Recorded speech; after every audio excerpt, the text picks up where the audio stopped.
America को Greenland चाहिए, लेकिन ग्रीनलैंड को अमेरिका की गुलामी नहीं करनी है। तो क्या ट्रंप हमला करेंगे? डेनमार्क कब्जाएंगे?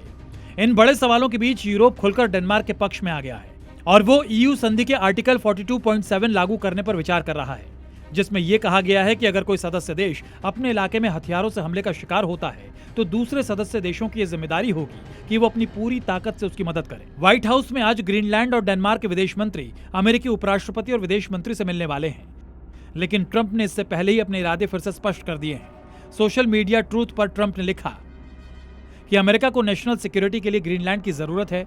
ये हमारे बनाए जा रहे गोल्डन डोम के लिए बहुत जरूरी है। इसे हासिल करने के लिए नाटो को हमारा नेतृत्व करना चाहिए। अगर हम ऐसा नहीं करते तो रूस या चीन करेंगे और ऐसा नहीं होने वाला। यानी ट्रंप ग्रीनलैंड के साथ साथ यूरोप और नाटो को भी धमका रहे हैं।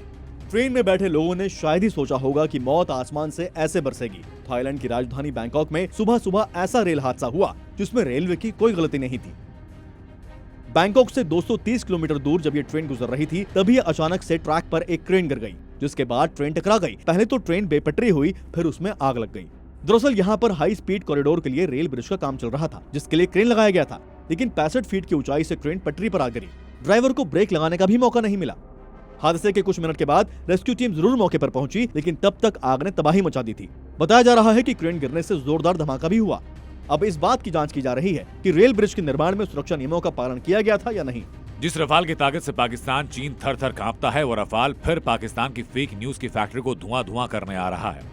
खबर ये कि भारत फ्रांस से 10 या 20 नहीं 114 रफाल एडवांस फाइटर जेट खरीदने जा रहा है। फ्रांस की डिफेंस वेबसाइट के मुताबिक भारत फ्रांस से रफाल फाइटर जेट का सबसे एडवांस वर्जन खरीदेगा, जिसके लिए फरवरी महीने में दोनों देशों के बीच डील की संभावना है।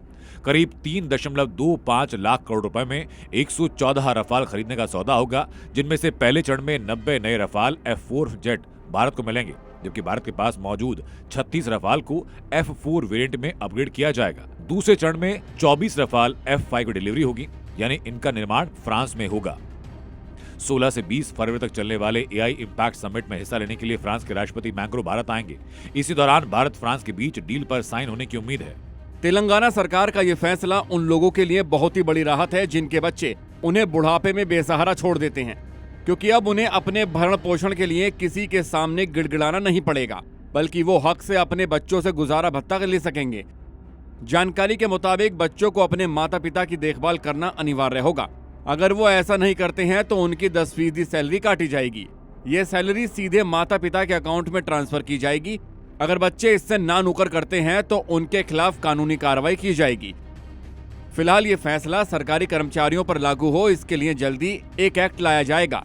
ये एक्ट सही से काम करे और बुजुर्ग माता पिता को ज्यादा भटकना ना पड़े, इसीलिए थाने में भी खास व्यवस्था की जाएगी।